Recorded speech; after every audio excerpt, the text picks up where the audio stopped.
Can everyone hear me? Good. Okay. Yes. All right. Long time no see. Yes, I know. So we were in the middle of a lesson 3 weeks ago, which had to do with the Kabbalistic model of 4 worlds. So let me just, before we get back into the text where we left off, the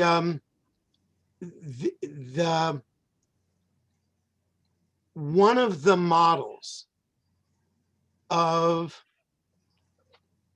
Kabbalah, particularly in the 16th century, in the era of Lurianic Kabbalah, suggested that there are not only 10 sfirot, but there are also 4 different dimensions. Sometimes the 4 dimensions represent different parts of the 10 sfirot. Sometimes the model is each of the 4 worlds has its own 10 sfirot, but the highest level is Olam Ha'atzilut, the world of emanation from which everything else flows. And then you have Olam HaBriah. Briah comes from the word Borei, as in Borei Briah Gafen, right? The world of creation. Okay? And then the next world down is Yetzirah, Olam HaYetzirah, the world of formation. And finally, the last one is Olam HaAsiyah, the world of making, of doing. Okay? So those are the 4 worlds in Kabbalistic thinking, right? And we're going to go back into the text we were looking at and a couple of other texts here, and we'll see exactly what the Kabbalists had to say about these worlds. Okay, so talks in where we left off last time was in the relation of the Ein Sof, right? That's the beginning of everything, the spark from the infinite spark from which everything emanates, right? It is a soul to the soul of the Sfirot, right? And afterwards, he says, the world of Atzilut was extended by means of Malchut, right? In other words, in this model, you have 10 Sfirot in Atzilut, the highest of the 4 worlds. And then at the bottom of that, at Malchut, or Shekhinah, the world of Briah comes into existence. The world of Atzilut is a soul to the world of Briah, just as Ein Sof is a soul to the world of Atzilut. In other words, it's what gives life to it. And then the world of Briah is extended through the contraction of its light, and the world of Yetzirah, the next one down, came into existence. And the world of Briah is a soul to the world of Yetzirah. And afterward, the world of Yetzirah is extended through the contraction of its light. And the bottom world, the world of Asiyah, came into existence. All of this occurs through the Ein Sof, which is the power of the first level of the 4 worlds. And the power of each one below depends on the one above. And they all depend on the Ein Sof. Okay? So,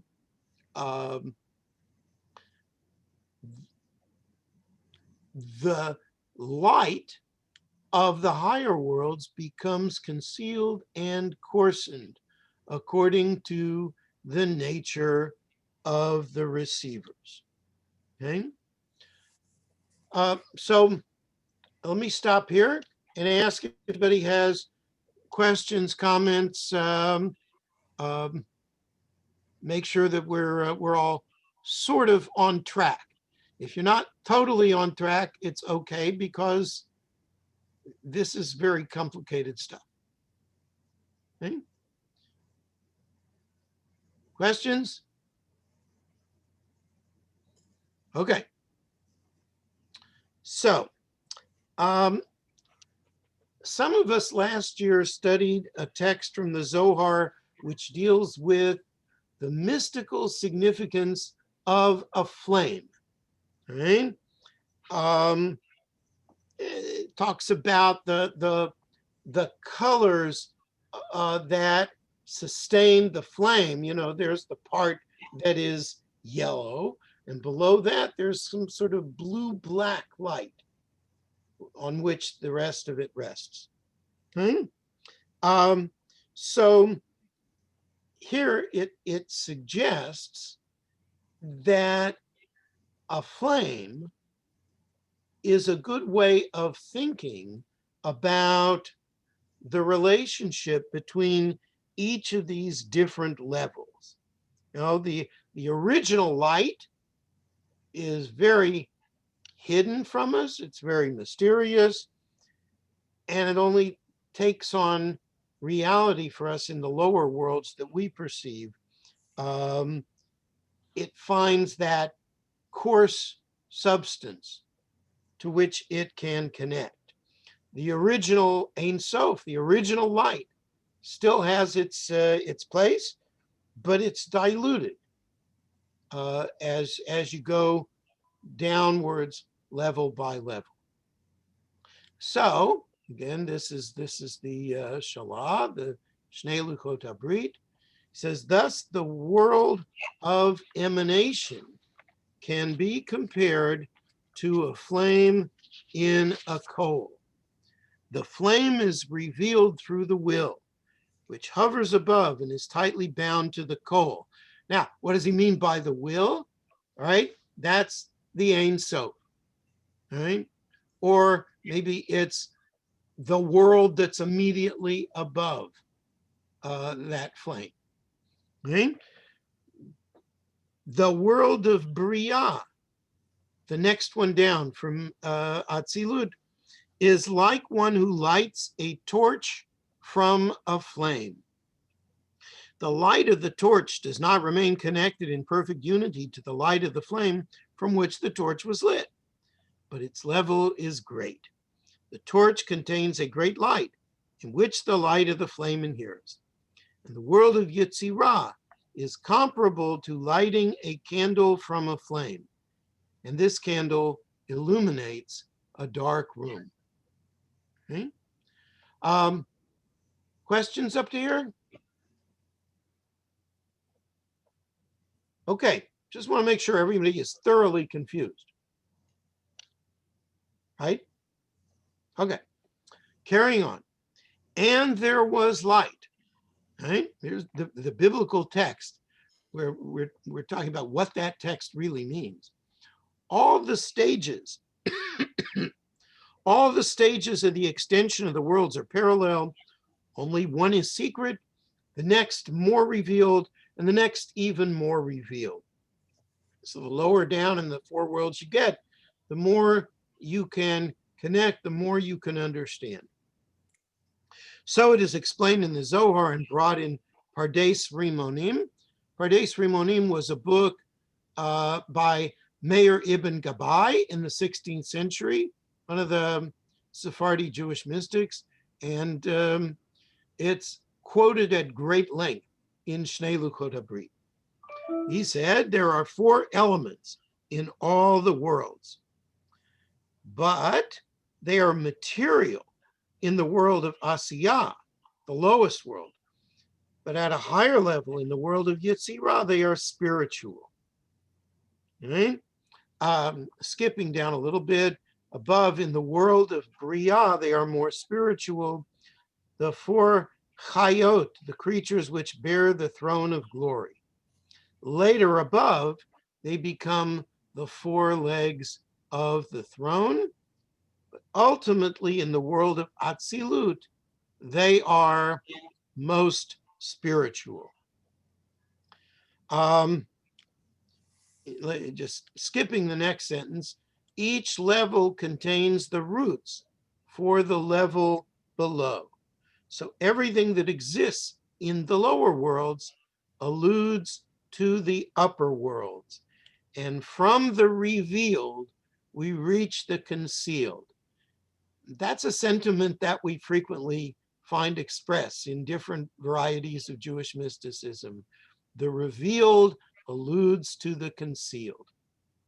Right? So again, in all of this, you have four worlds. Each one, the higher one is more spiritual than the one below. There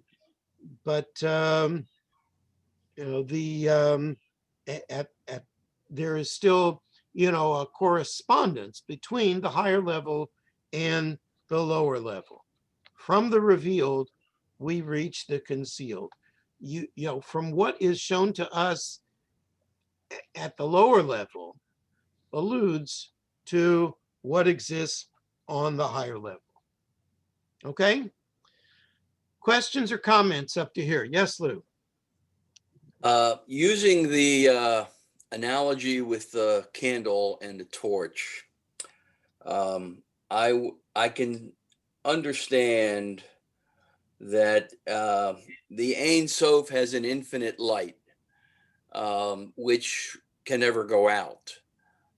But if you're using the analogy of lighting a torch from a candle, the torch, depending on its fuel, can provide a brighter light than the candle.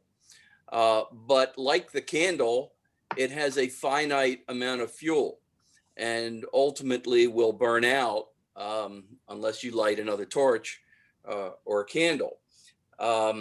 So going from Asiyah to Bria and so forth, are those lights in any way finite and have to be relit, or are they infinite? They are infinite, and the metaphor, like all metaphors, is imperfect. Right? Talking about this, the flame and the torch, right? It's just an imperfect metaphor.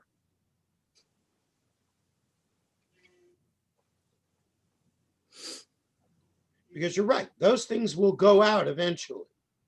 Is the flame life, and then and when the flame goes out, it's death? Yeah, except for the fact that the flame, or what is compared to the flame, it never really goes out. Is that the Ein Sof? Well, the Ein Sof is the original source for the creation of all these worlds and of all the Sfirot and of everything. Remember, Ein Sof by itself means infinite, without end.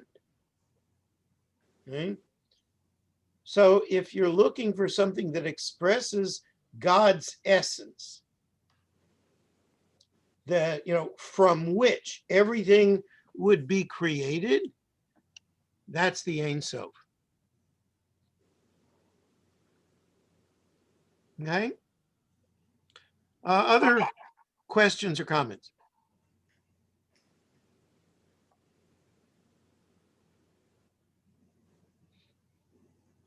Okay, we ready to go on? All right, let's do it.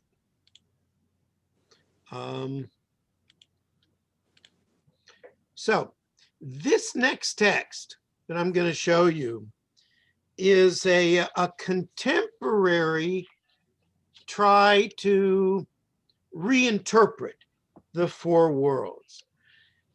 It tries to reinterpret them as if they were psychological aspects of an individual. Right?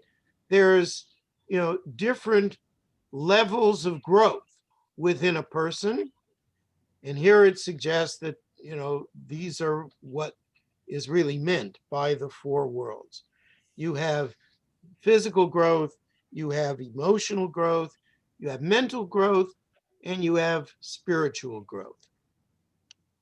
So, what does he say? He says, in terms of the Kabbalah, the tree of life can be viewed as the Adam Kadmon, the prototypical human body. It is comprised of 10 sefirot, each a vibrating and pulsating vortex of energy. Okay, sounds like a modern interpretation of the 10 sefirot, but not inaccurate. Each sefirah corresponds to an area of the human body. That's common in talk about the sefirot. When one of the sefirot is underdeveloped, its spiritual gift is unrealized and or negative action is perpetrated from that place. A blockage of energy occurs in the corresponding aspect of the person. This may manifest in a spiritual, mental, emotional, or physical problem, or any configuration of the above. Just as a separate tree of life exists in each of the four worlds, Asiyah, Yetzirah, Briah, and Atzilut, a tree exists for each of the corresponding four bodies: physical, emotional, mental, and spiritual. Each body must be clear and pure, and the energy flow must be unobstructed and free for the most natural state of health to exist. A blockage in the working of a sefirah on any of the four levels causes an imbalance and disharmony on all levels. Oh, I'm just taking a The optimum state of health exists when each sefirah on each of the levels is in harmony with each of the other sefirot. Disharmony generally travels from the most etheric to the most dense. From Atzilut, there's the purest level, to Asiyah, down the most physical level, from the spiritual through the mental and the emotional levels of the physical body. And so here's this little chart, which he has put together on the four worlds and the four bodies, all right? At the highest level, you have the prototypical person, the Adam Kadmon. The top world, Atzilut, represents the spiritual body. It is pure being, limitless light, in a sense, nothingness, ayin, which we've seen in earlier talk about the sefirot, and a level, a degree, I should say, of union with God. Maybe not total, spiritual union, but some level of union, right? And that is the highest levels of the universe.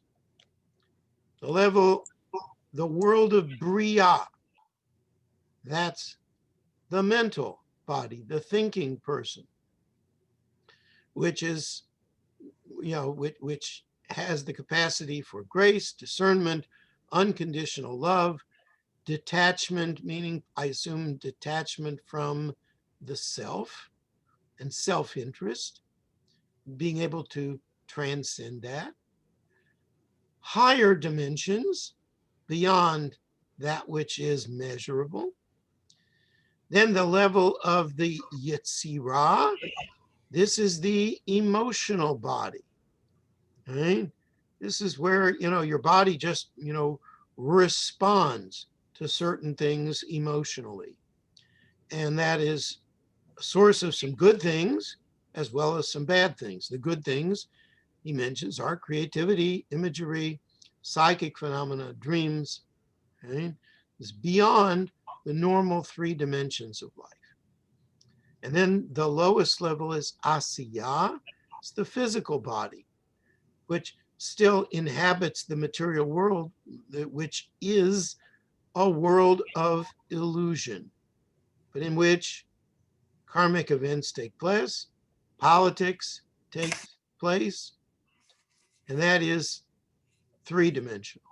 That's the world that we can actually physically perceive. Right? So, you know,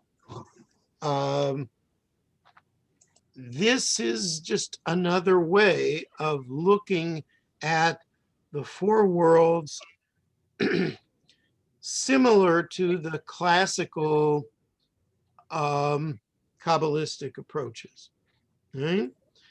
Now, the notion of four worlds is not that important in some models of Kabbalah, especially in the Zohar and other forms of Kabbalah that came about before 16th century.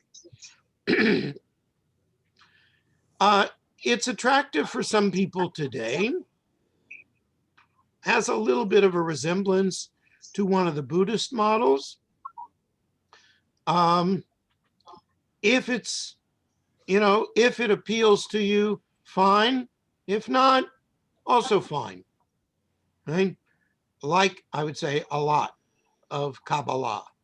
You know, you can do Judaism without any of the Kabbalistic stuff, but it may enhance it for many people.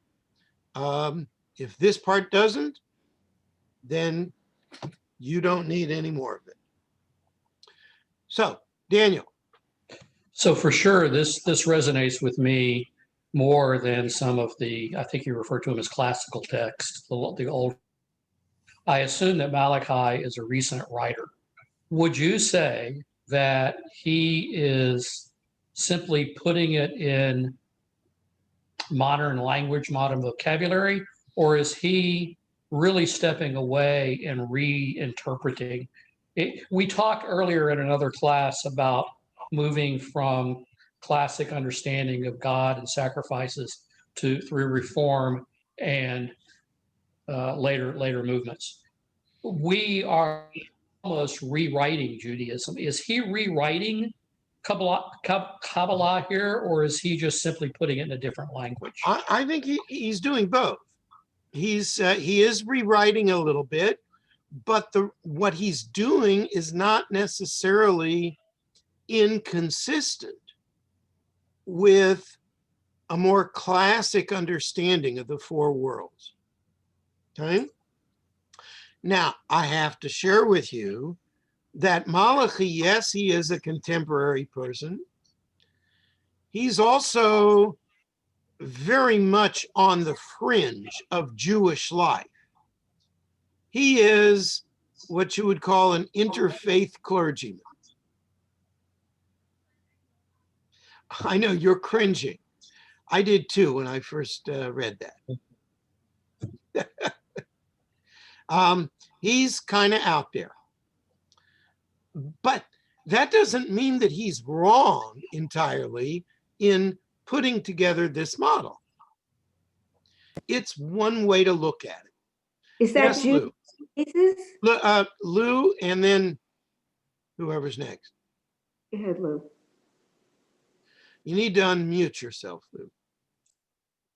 Thank you.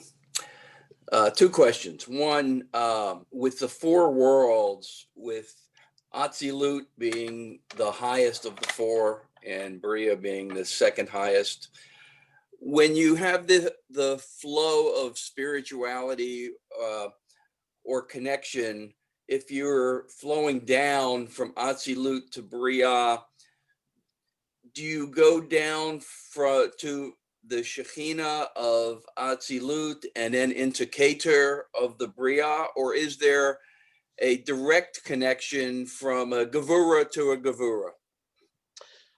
There are different bodies that would look at it different ways.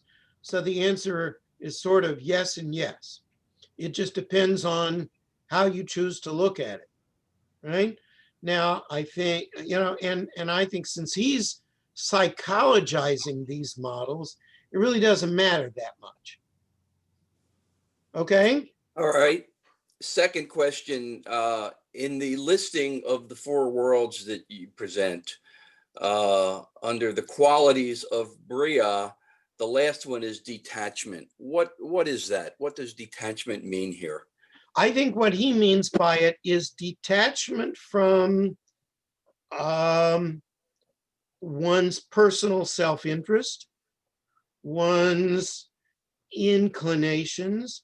It's being able to rise above oneself.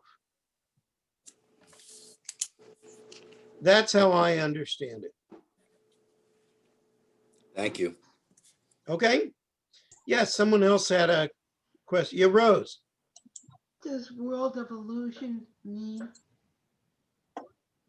I'm sorry, Rose, I couldn't quite hear you. What does world of illusion mean? What does world of illusion mean? In other words, yeah, so for him, this world, the world that we live in, that's the world of Asiya. But there's a lot beyond what we can see. And so this world, the world of Zoom, right? The world of relationship between human beings is only a partial world, right? And so as I look at another person, I don't see the whole person. I just see the illusion of the person as I perceive them. I have to recognize that that's incomplete. So he uses the word illusion. I would say maybe incomplete. Right? I don't think that, I see someone and I try not to construct a whole illusion about that person based on my first impressions. Because that's really the world of illusion. Right? Okay. I had one. Please. And well, Lou made me ask a second one. Nini is Joan Lupoloff, by the way. Hi, Joan. That's what the grands call me. Gotcha. The gentleman with whom you spoke, is he like a Jews for Jesus? Because you called him a friend. No, he's not someone who has a ministry to try to convert Jews.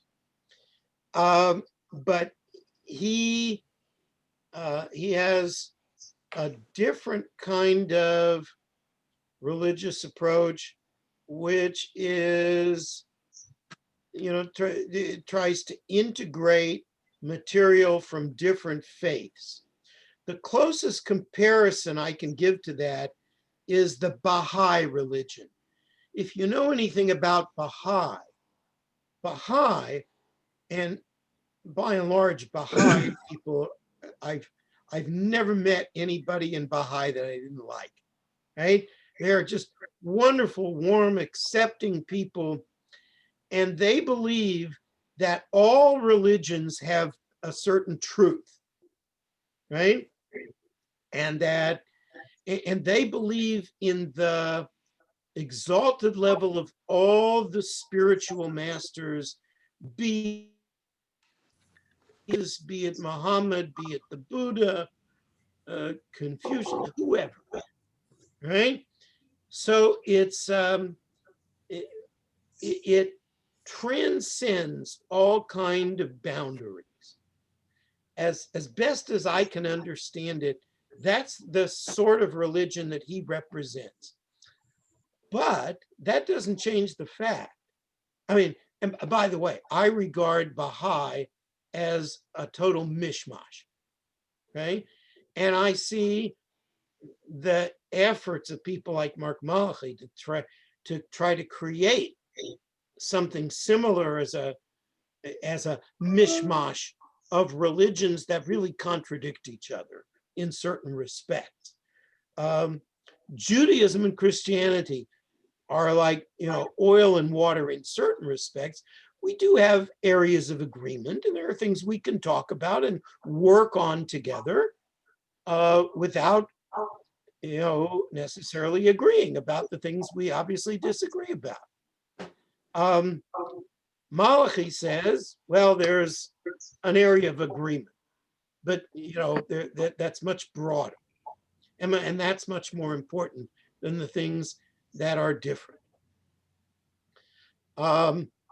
That's sort of the Baha'i approach, and I just, I don't buy it. I respect it because I think it's an attempt to make something good out of all religious impulses, but some of them just don't go together. Okay? Does that answer your question, John?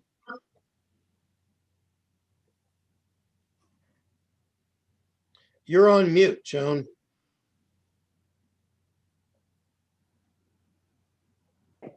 It's kind of reminds right. me of Mary Baker Eddy's type of whatever you want to call it. Yeah. With her type of integration. Yes. Lou Dorfman said something.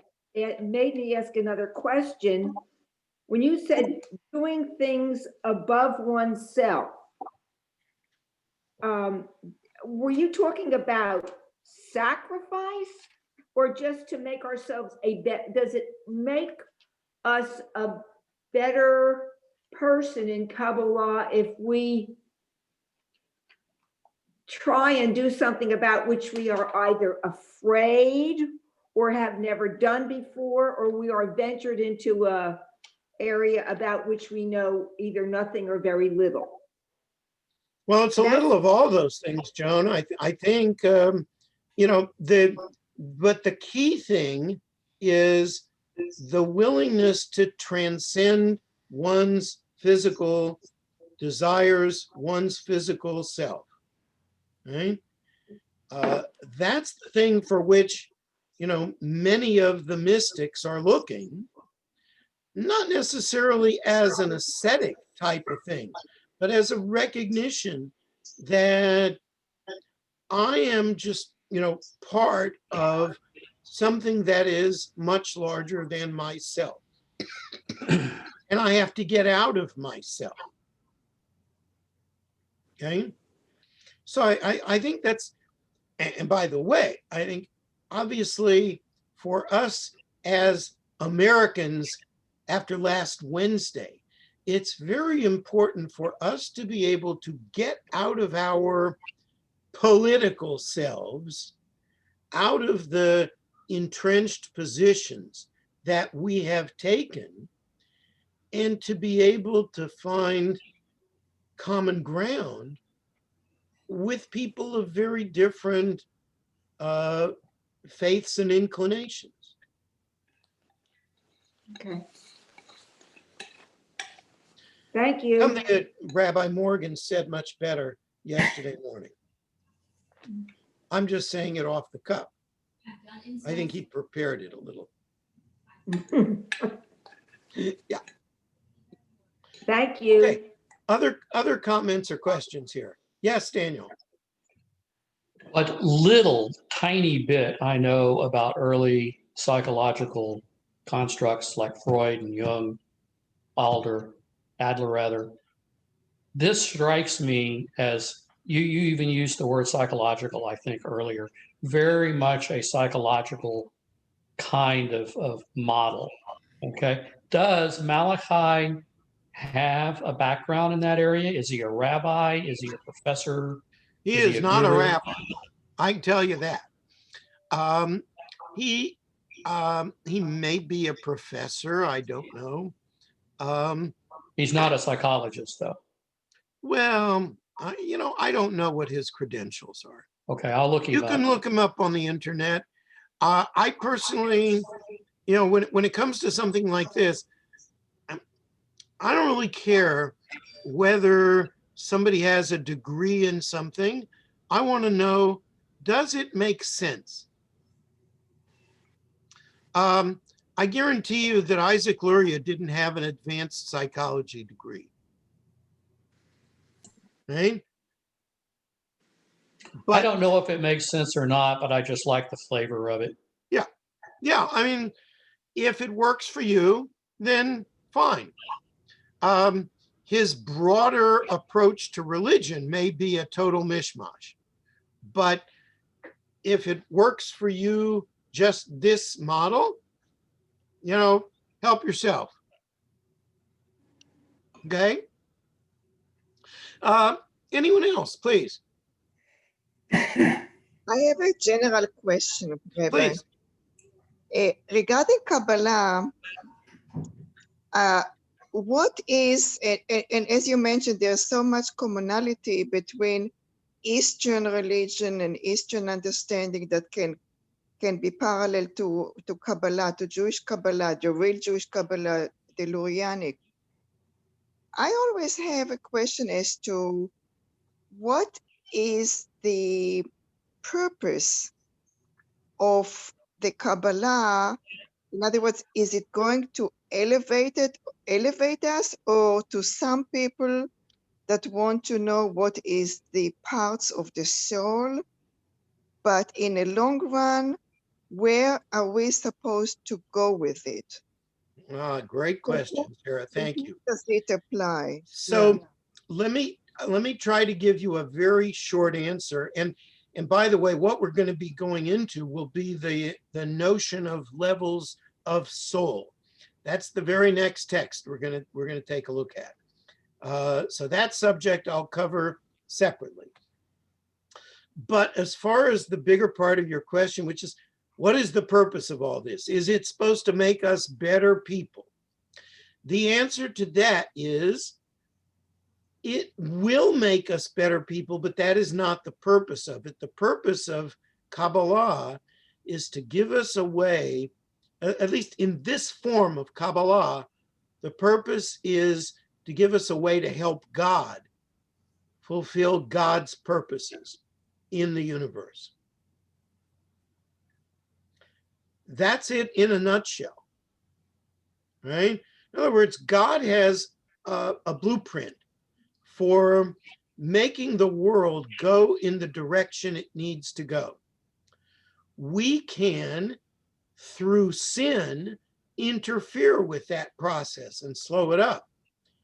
Or through virtue, we can speed it up. We can bring it closer to fruition. That's how this version of Kabbalah understands, our purpose in life. Not Now, easy to. it's almost like it's counterintuitive for some of us, right? Because we were all raised with the idea that religion is meant to make us better people, and that all religions work to that goal, and they're successful if they succeed. If they do indeed make us better people. If religion makes us inward and hateful and exclusivist and triumphalist, then that's bad, right? If it makes us generous and caring and so forth, then it's good, right? Well, the Kabbalistic model says, it's almost selfish to think about, the goal of making yourself a better person. What about God's needs? Let's do what God needs and focus on that. The other things will come about incidentally if we focus on what God needs in the universe. But we pray every day for what God needs in the Shema. Yes, that's correct. And the Kabbalists view that as, much more about what God needs than about what we're supposed to do. Yes, we do those things because God needs us to do them. Yes, Lou. This, of course, presupposes that God has needs. Correct. Which I think is may be difficult for a lot of people to grasp. Granted, okay? Maimonides would say, God, Maimonides was a philosopher. He said, God has no need of anything. And of course, he would quote to you The 13. the verse to the effect of, what do I have need of?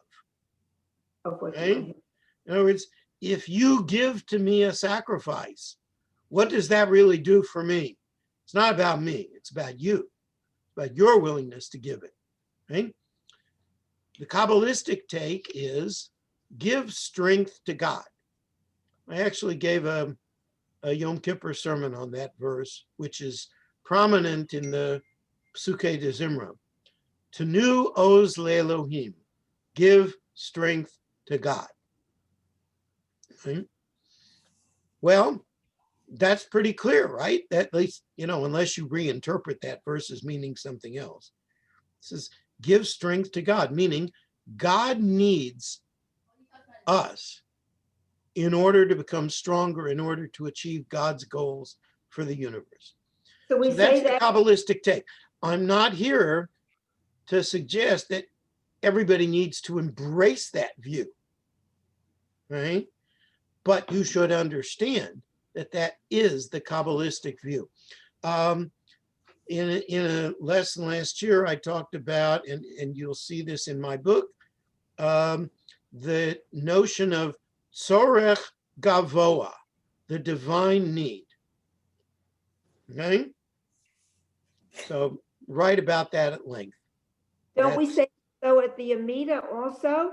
The end of the first prayer of the Amida is he does it for divine honor, that he's going to redeem our children for the sake of divine honor. Isn't that God's need? Laman Shemo B'Yahava, very good, right? Laman Shemo B'Yahava, for the sake of his name, literally, lovingly for the sake of his name. In other words, but that's more about what God will do, right? Our faith that God will do certain things will bring about certain things, right? The question is, what are we going to do and why should we do it? In other words, let's take a concrete example. Why should I put on tefillin in the morning? Okay, so in the rationalist view, I put on tefillin in the morning because, number one, it's God's command. And number two, because I need that spiritual avenue. That is the Jewish approach to God in which I should engage each day as part of a traditional Jewish spiritual life. And so I do it. All right. And hopefully, if I'm doing it right, if I'm doing it consistently, it has an effect on me. Okay. That's the rationalist view. The Kabbalistic view is I put on tefillin because God needs me to put on tefillin, to identify with God in that way. And I can talk about all the ways in which that happens, but ultimately, I'm not doing it in order to become a better person, even though it might work that way. I'm doing it because it serves God's purpose. Now, here's the disadvantage to that. There's a whole lot that I can't prove either way is right, but I can at least anecdotally suggest that putting on the tefillin changes me. That if I do that over a period of time, I do it regularly, that I do it mindfully, that it makes me a different person, hopefully better. Okay? I can't prove anything about God, right? Or about how this serves God's need. That's an item of faith. Um, the other thing is, from the other side, if I believe that the tefillin are important because they serve certain purposes for my personal spiritual growth, someone can come along and critique that by saying, oh, well, I can get that spiritual growth by doing something else. I have a different ritual. And that ritual constantly reminds me of the oneness of God, et cetera, et cetera, et cetera, right? And I have a hard time arguing with that, at least subjectively for that person. So in the 13th century in Spain, in the time when the Zohar, the granddaddy book of Jewish mysticism, was written, there were a lot of people offering these kinds of rationalistic arguments on behalf of, not bothering with certain specific mitzvot, right? I don't need Shabbat because I can fulfill its purposes by having, by doing something else or not doing something else. I don't need to put on tefillin because I can achieve that spiritual purpose in a different path. Okay? And then enough of that, and then you don't have anybody doing anything Jewish, nothing distinctively Jewish, right? But if you take the Kabbalistic view that this specific mitzvah has a means through which we give strength to God, through which we serve God's purpose, you can't accomplish that. You can't claim to accomplish that through some alternative. It's this and only this that you must do, right? So it has that advantage, the Kabbalistic approach. Okay? So I hope that answers your questions here. Other questions or comments? All right. I'm just, because we have only a few minutes left, I'm just going to give you the very beginning of this next text, which talks about 3 levels of soul. This piece in the Zohar, all right? And we're not going to get through the whole thing by any means, but we'll start on it. It says the human soul is called by 3 names, right? And these are all 3 words that can be translated as soul, but they have other connotations. The human soul is called by 3 names: Nefesh, Ruach, Neshama. All are comprised within one another, while their power appears in 3 places. I'm really not sure what that sentence means. They are comprised within one another while their power appears in 3 places. That they are level upon level, even though they are interconnected.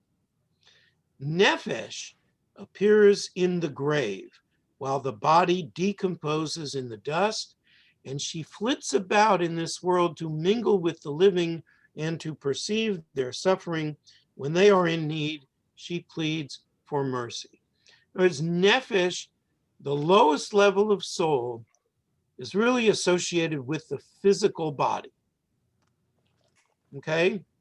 Even though it's a physical body, it has a level of soul, but it's really deeply connected with the physical. In other words, if my body is in pain, my nefesh feels the pain very strongly, right? Ruach enters the earthly garden where she is formed into an image of the body of this world. In a certain garment she dons there. The body is just, a garment over this higher level of soul. She revels there in pleasures and delights in the radiance of the garden. In other words, it has a higher life beyond just the physical. On Shabbat, new moons, and festivals, she ascends above, delighting there, and afterwards returns to her place. On this it is written, the Ruach, usually translated as the Spirit, will return to God who gave it. How many of you have heard that line at a funeral? The Spirit returns to God who gave it. Lou, you have to have heard it, right? Yeah. That's how I learned it. Yeah, everybody's heard that one at a funeral. Okay. No, but Now- I've heard And it. now because I let me just go on to the third level, neshama. Right? Ascends immediately to her place, to the place from which she came. In other words, neshama is the highest level of soul, the closest connection to the Creator and to the creative forces launched by the Creator. Through her, the lamp is kindled, shining above. This one never descends below.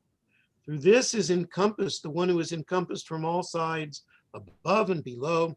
Until this ascends to be linked with her place, Ruach is not crowned in the earthly garden, and Nefesh does not rest in her place. As soon as this ascends, all of them attain tranquility. In other words, this level of soul is much more highly spiritual, much more detached from the physical needs of the person. Okay, so let me stop here and take whatever questions and comments you have. But when I've learned that Ruach can be a spirit that you have with people. Like it was once described when we had Friday Night on Live, the Ruach that emanated from the sanctuary. Yes, usually, the joyful music is associated with Ruach. When I was in youth group, we had Ruach sessions. We sang, hopefully joyfully. Sometimes it was more the hormones singing, but you get the idea, right? Yeah, it's designed to elevate you and connect you with the other people who are singing, and it's Ruach. It's a higher soul level, not the highest level, but higher. Who's the Shekhinah? Who's the Shekhinah? Well, it's not clear, right? But probably associated most of all with Ruach, because it's certainly not the highest level, but it's above the normal level of existence. I'm so confused. Okay? Yeah, we are a complicated people. Oy. Other questions or comments before we close? All right, we'll carry on here next week. Thank you all very much for being here, and you. we'll see you then. Thank you, Rabbi. Have a Good good class. week, everyone. Thank you, Rabbi. Thank you. you. Thank you.